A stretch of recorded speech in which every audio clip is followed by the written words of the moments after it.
Hello students. स्वागत है आपका मासारदा कोचिंग में।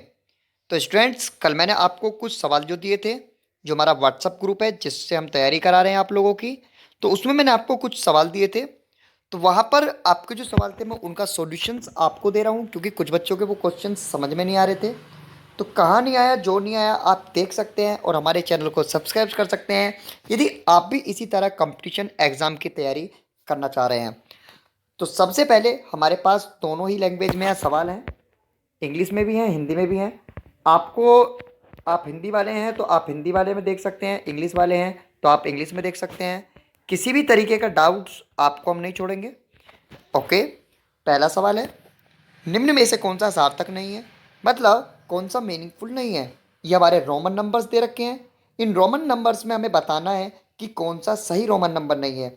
तो यदि आपको रोमन नंबर नहीं आते हैं तो आप डिस्क्रिप्शन बॉक्स में आप लाख करोड़ अरब तक के हमारे द्वारा समझाए हुए आप सीख सकते हैं, उसमें एनिमेशंस के द्वारा समझाए गए हैं। ओके, तो देखिए, निम्न में से कौन सा सार्थक नहीं है। तो देखिए, एक्स एक्स जो है ये हमारा 12 का होता है, ये हमारा क्वेश्चन के अकॉर्डिंग नहीं है, ठीक है ना, क्योंकि ये सॉरी 22 होता है। एक्स आई आई 12 होता है। एक्स वी वी, कहीं भी डबल बी का इस्तेमाल नहीं होता है पूरे रोमन नंबर्स में, जितने भी रोमन नंबर्स हैं। तो आपका जो ऑप्शन सी है वो आपका इसमें सही है, क्योंकि वो सार्थक नहीं है। सबसे छोटी प्राकृतिक संख्या क्या है, सबसे छोटी नेचुरल नंबर पूछ रहा है, तो स्टूडेंट्स 1 होती है, क्योंकि नेचुरल नंबर के बारे में हम दे चुके हैं आपको वीडियो। कौन सी सबसे छोटी पूर्ण संख्या है, सबसे छोटी पूर्ण संख्या 0 होती है, इसके बारे में भी हम आपको पहले ही बता चुके हैं इनसे पहली वीडियो में। सबसे बड़ी प्राकृतिक संख्या, तो देखिए सबसे बड़ी प्राकृतिक संख्या का कोई अस्तित्व ही नहीं है। करोड़ 10 करोड़ आ रहा, जितना आगे बढ़ते चले जाओ उतना ही है, तो वो कोई मौजूद नहीं है। सबसे बड़ी संख्या जितना भी आप चलते चले जाओ उतनी होगी। सबसे बड़ी पूर्ण संख्या, ठीक है ना। तो सबसे बड़ी पूर्ण संख्या भी कोई जो हमारा पूरी संख्या जिसे कह रहा है ना, ये पूरी संख्या है, हमारा होल नंबर को कह रहा है, पूर्ण नंबर मतलब पूर्ण संख्या है, तो वो भी मौजूद नहीं है। कितनी भी हो सकती है, बहुत आगे तक हो सकती है। ओके, छठा सवाल, क्या सभी प्राकृतिक संख्याएं भी पूर्ण संख्याएं होती है। अच्छा, ये क्वेश्चन होता है, कई बार आ जाता है आपका आपके कंपटीशन एग्जाम्स में आप नहीं बता पाते हैं। क्या सभी प्राकृतिक संख्याएं 1 2 3 4 5 होती हैं, जो 1 से स्टार्ट होती हैं। पूर्ण संख्याएं हैं, पूर्ण संख्याएं 0 से स्टार्ट होती हैं। हाँ, तो भाई सही बात है, क्योंकि सभी प्राकृतिक संख्या हमारी देखो पूर्ण संख्याओं में आ रही हैं, तो ये बात हमारी सही है। हाँ ठीक है। अब देखिए, अगला सवाल है आपका, आपसे कह रहा है, क्या सभी पूरी संख्याएं, मतलब पूर्ण संख्याओं के बारे में बात कर रहा है, क्या सभी पूर्ण संख्याएं प्राकृतिक संख्याएं होती हैं। तो देखिए, अभी आपको मैंने पीछे लिख के दिखाया कि हमारी पूर्ण संख्याएं क्या होती है और प्राकृतिक संख्या क्या होती है। तो इसमें नहीं आएगा, क्योंकि हमारा जीरो हमारा पूर्ण संख्याओं में आता है, जबकि प्राकृतिक संख्याओं में जीरो नहीं आता है, नेचुरल नंबर में जीरो नहीं आता है। ये कह रहा है, इसका आपको सक्सेसर बताना है, उत्तराधिकारी मतलब उत्तरवर्ती बताना है यहाँ, ठीक है। इसमें थोड़ा सा वो गूगल ट्रांसलेट किया था, तो इसलिए यहाँ उत्तराधिकारी हो गया है, उत्तरवर्ती हमसे पूछ रहा है। तो आपको उत्तरवर्ती निकालने आते हैं, नहीं आते हैं, तो आपको एक जोड़ देना है आपकी ये मेन संख्या में। तो आपका कितना जाएगा, लास्ट में 9 कीजिएगा, क्या हो जाएगा आपका 10 हो जाएगा, क्या हो जाएगा 10 हो जाएगा। बहुत अच्छे, तो आपका ऑप्शन भी सही है। इसकी आपको पूर्ववर्ती पूछ रहा है, तो आप इसमें से आप माइनस कर लीजिए भाई। आप इसको, जो हमारे पास 1 2 3 4 है, तो आप जब 1 माइनस इसमें से करेंगे तो आपका उत्तर यहाँ पे पहला वाला आ जाएगा। इसके बाद आपको कह रहा है भाई, इसके बाद आपको कह रहा है कि 21 से 61 के बीच के कितने पूरे नंबर हैं। तो देखिए, आपको हमेशा एक बात बता दूं, आपको ये पूछ रहा है ना कि 21 से 61 के बीच में, आप दोनों को माइनस कर लीजिए, तो हमारे पास कितना आ गया, 40 आ गया है। लेकिन एक माइनस और करते हैं, जब जाके हमें वो पिच के नंबर पता करते हैं। आप इसका एग्जाम्पल ले सकते हैं, आप 5 से लेके 10 तक के बीच की संख्या बताइए कितनी होती है।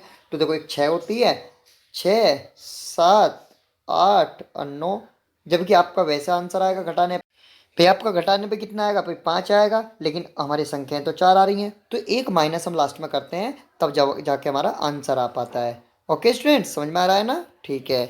अगला देखते हैं क्वेश्चन। अगला क्वेश्चन है हमारा, अगला क्वेश्चन है कि भाई, इससे पहले लगातार 3 अंक बताने हैं। तो इससे पहले बताने हैं स्टूडेंट, इससे पहले कौन कौन सी संख्याएं लगातार आई हुई हैं। तो देखिए, सीधी सी बात है, जो लास्ट में ये एक आ रहा है, भाई एक माइनस कर दो, तो हमारे पास ये मिल जाएगी पहली संख्या। फिर एक और माइनस कर दो, फिर हमारे पास ये संख्या मिल जाएगी, फिर एक और माइनस करोगे तो ये वाली संख्या मिल जाएगी। तो इसमें जो पहली वाली सीरीज है वही हमारी आंसर है। देखिए, जब हमारा अगला सवाल है, हमसे कह रहा है प्राकृतिक संख्याओं में एक का पूर्ववर्ती है। तो देखिए, प्राकृतिक संख्याएं हमारी चालू ही एक से होती हैं, तो उसका कोई पूर्ववर्ती नहीं होता है, ठीक है ना, तो इनमें से कोई नहीं है। उसके बाद है संपूर्ण संख्याओं में एक का पूर्ववर्ती। तो देखिए, पूर्ण संख्याएं जो होती हैं हमारी 0 1 2 3 ये सब होती हैं, तो उसमें 1 का पूर्ववर्ती क्या होगा, 0 होगा। ओके, 1 मिलियन का पूर्ववर्ती, तो सबसे पहले आप 1 मिलियन लिखिए, उसका पूर्ववर्ती निकालिए। पूर्ववर्ती होती है उससे पहली संख्या। तो देखिए, लिखिए इकाई, दहाई, सैकड़ा, हजार, 10,000, 100,000 और मिलियन, ये मिलियन होता है, ठीक है ना। मिलियन लिखने के लिए मैंने अंतर्राष्ट्रीय पद्धति वगैरह आपको पहले या दूसरे दिन में बताया था, शायद तीसरे दिन में है, ठीक है ना। आप इसको माइनस कर लीजिए, तो 1 2 3 4 5 6, 6 बार 9 आ जाएगा, जो क्या होगा, ऑप्शन सी है। अगले में कह रहा है 1 मिलियन का उत्तराधिकारी, तो आपका इसको जोड़ दीजिए, एक मतलब उत्तरवर्ती बता देना है, तो लास्ट में एक आ जाएगा। 1 2 3 4 5 और एक के बीच में 5 0 और एक, तो ऑप्शन सी सही है हमारा, ठीक है। अगला देख लीजिए, अगले क्वेश्चन में क्या कह रहा है हमसे।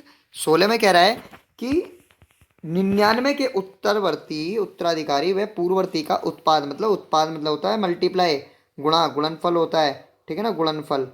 तो गुणनफल में हमें क्या करना है, तो गुणनफल में हमको इन दोनों की गुणा करनी है। किस किस की, एक तो 99 के जो सक्सेसर है, मतलब एक आगे वाला, तो 100 हो गया। ओके, अब उससे एक प्रीडिसेसर, मतलब उसके पीछे वाला पूर्ववर्ती, दोनों की गुणा करेंगे तो 98 100 आएगा, ठीक है, 16। तो देखिए स्टूडेंट्स, अगला हमारा सवाल है, एक संपूर्ण संख्या वो नंबर तथा उसके उत्तराधिकारी का उत्पाद है। तो देखिए, कोई भी एक वोल नंबर होता है, तो आप कोई भी एक पूर्ण कोई भी नंबर लीजिए, बाई चांस मैंने 6 ले लिया, ठीक है ना, मैंने 6 ले लिया, ये एक वोल नंबर है। इसके मतलब कि उत्तराधिकारी का उत्पाद है, मतलब एक तो 6 और एक इससे अगला वाला क्या है भाई, अगला वाला 7 है, ठीक है ना।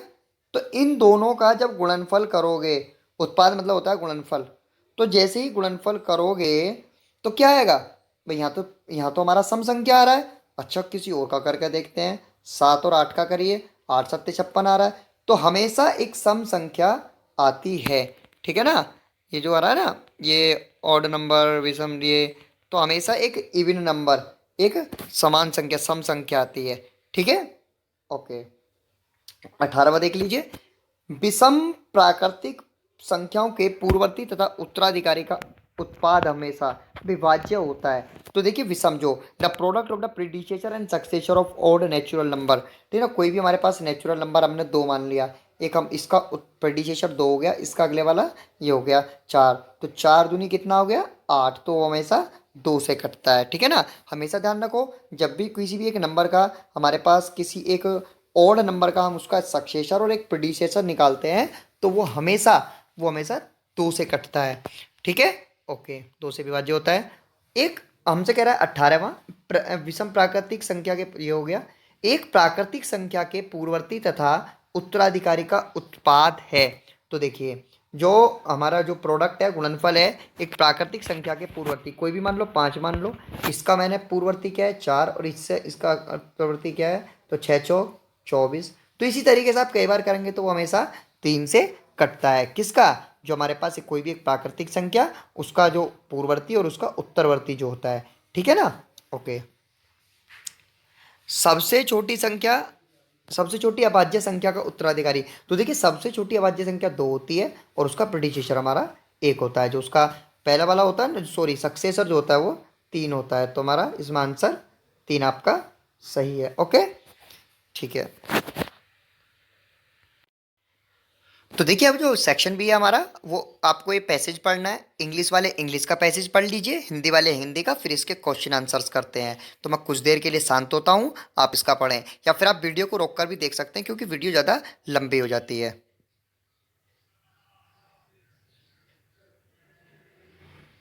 ओके स्टूडेंट्स, अब हम इसके क्वेश्चन आंसर करते हैं।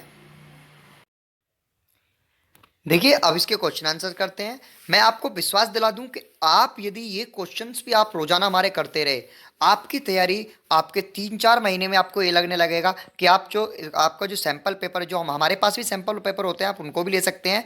तो वो जो सैंपल पेपर आप जब सॉल्व करेंगे आपको लगेगा कि आप बहुत अच्छा नवोदय विद्यालय के एग्जाम में आप कर रहे हैं। ठीक है ना? ओके, देखिए चलते हैं अगले सवाल पे। लड़का क्या था भाई? हमने पढ़ा कि लड़का एक क्या था, एक चरवाहा था, मतलब एक शेपर्ड था। What was boy? वह पहाड़ी पर क्या देख रहा था भाई? वो देख रहा था एक, मतलब कि अपनी मेमनों को, किसको, सॉरी, उसको देख रहा था, सीप्स को, एक भेड़ को देख रहा था। ठीक है ना? कहानी में किस जानवर का उल्लेख किया गया है? तो भेड़िए का, वोल्फ का इस कहानी में जिक्र किया गया है।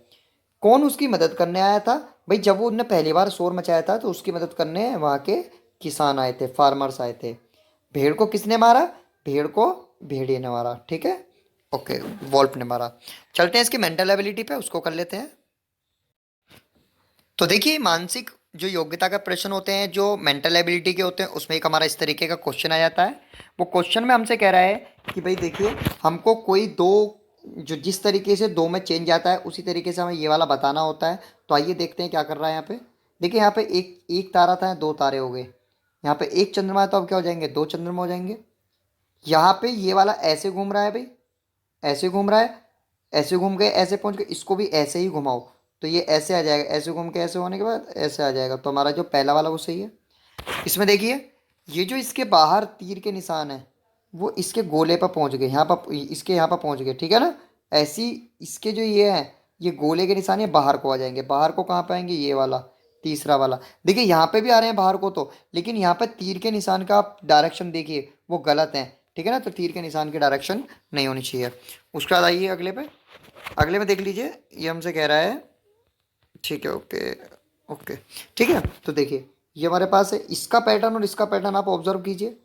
इसके काला वाला उसी जगह है, जो ये ऊपर वाला हिस्सा था वो नीचे को घूम गया, और जो एक इधर वाला हिस्सा था वो नीचे को बड़ा हो गया। अब ऐसे इसको करो, काला वाला यहीं रहने दो, तो इधर साइड है दो में, पीछे वाला हिस्से को नीचे घुमा दो, घुमा दिया। और ये जो ये वाला है, ये वाली लाइन, ये वाली ना, ये वाली, इसको नीचे को बढ़ा दो, तो ये वाला भी ऑप्शन सही है। इस वाले में देखिए काफ़ी कंफ्यूजन करने वाली है। तो आपको क्या करना है? देखिए तीर का निशान ये ऐसे हो गया, तो इसमें ये वाला तीर का निशान ऐसे हो जाएगा। तो कौन कौन से में हो रहा है? एक तो चौथे में हो रहा है, और बाकी कोई समय वो हो नहीं रहा है। खैर, तो हमारा ऑप्शन 4 मिल गया है। तो स्टूडेंट्स इसी तरीके के सवाल आपको रोजाना हम कराएंगे, रोजाना आपकी प्रैक्टिस कराएंगे। आप लोग हमसे व्हाट्सअप से भी जुड़ सकते हो, व्हाट्सअप के लिंक से आप मांग सकते हो, डिस्क्रिप्शन बॉक्स में जाके भी देख सकते हो सके अपलोड हो जाए। ठीक है ना? मैंने डाल दिया, ध्यान नहीं रहता है कई बार। तो बाकी हमारे चैनल से आप नवोदय विद्यालय से संबंधित जो भी जानकारी आपको चाहिए, आप बेझिझक किसी भी समय ले सकते हैं। ओके, तो गुड बाय, मिलते हैं नेक्स्ट वीडियो में।